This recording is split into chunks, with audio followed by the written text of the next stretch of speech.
What's good with the peoples? What's good with the peoples? Y'all already know what's going on as far as this Keefe D and the standing trial in the Tupac unaliving. But interesting enough, right? We got more people getting added to the witness list. So far, it started off with Suge Knight, of course, which we all know. I made a video the other day that he's serving a 28-year sentence somewhere in Cali. And the diddler made the list of, you know, being a witness in this situation as well too. We all know throughout the years, some of y'all may know, some of y'all may not know that, Diddy's been implicated in one shape, form, or another. Who knows? But for him to actually get pulled in as a witness is it's type crazy. Surprising? Nah. Crazy? Yeah. You know? So word already done got around as far as Suge Knight, like, he's refusing, he's not with it. But I think what I would like to know is if past interviews that these guys been on are those going to be utilized in a trial, right?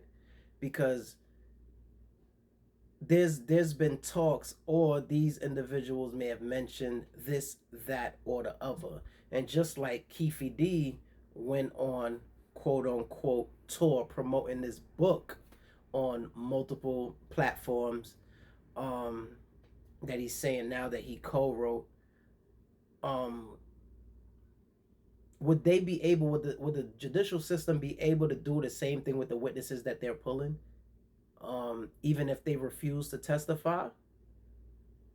Who knows? Who knows? We all know when it comes to, you know, being in the feds, it's a whole different ball game, and how they choose to play and lay down their rules is totally different from any state, anything. So far, there are 7 jurors into picking 12 jurors to start the trial, and 4 alternates so far. Um, if you guys are not aware, Keefe D has pled not guilty, claiming that he was paid to say certain things to create a narrative. Um, he wasn't in Vegas on the night of Tupac's killing, or unaliving, pardon me. Uh, it's a lot, and they're actually saying, like, being that this is a 30-year-old case, of course there wasn't no social medias.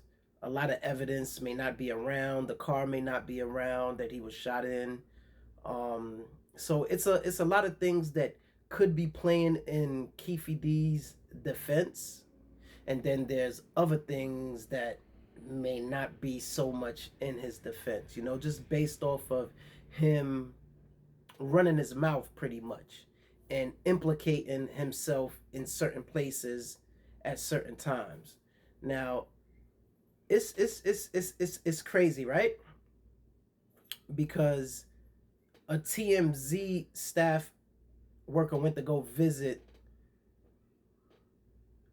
Keefe D while he's locked up, and he's saying that he wasn't affiliated with, you know, the gang that they're trying to tie him into since 1989.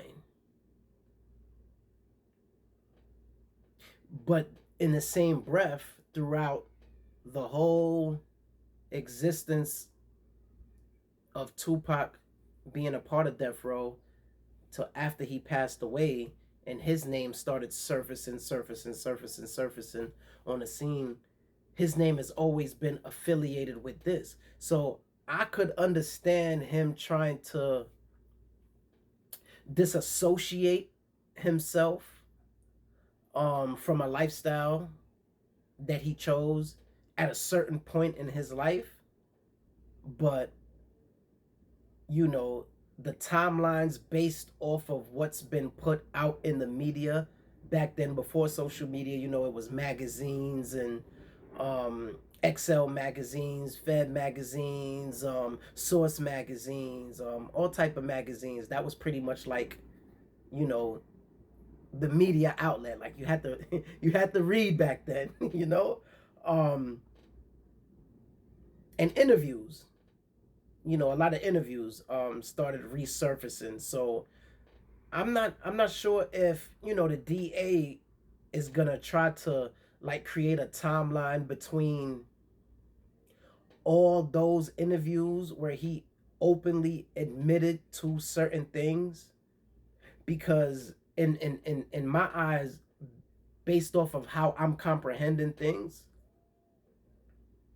it's like they're trying to, I mean, the charge is murder one, but you know, I'm trying to figure out, where does Puffy come into this? Where does Puffy tie into being a witness for, well, in the Keefe D trial against the unaliving of Tupac Shakur? I could understand Suge Knight, because Suge Knight was actually in the car with Tupac that night. Suge Knight actually got grazed in his head. But Puffy? And of course, you know, there's been rumors of this, that, and the third, which I'm not, you know, I'm not gonna say it on here. Um, and again, I'm not saying anything that hasn't been repeated or been put out there, because I've never been in the industry myself. But it was an era in time where, you know, I was a teenager at that time, so I was outside when all of these things was taking place. If not outside, definitely in a juvenile detention facility, and reading up on anything moving dealing with, you know, Notorious B.I.G., rest his soul, and, you know, Tupac Shakur, rest his soul as well too. Um, I'm not even gonna say it's a bad look. I'm not wishing guilt on Keefe D.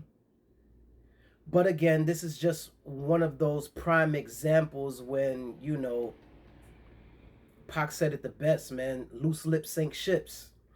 You know, sometimes it's best to just, you know, be easy, especially when it comes to like unaliving, man. We all know there's no statute of limitations when it comes to things like that, man. So, you know, here we are 30 years later from the time that, you know, Tupac got unalived, and, you know, someone's actually being charged with the slaying, and it's like, whoa.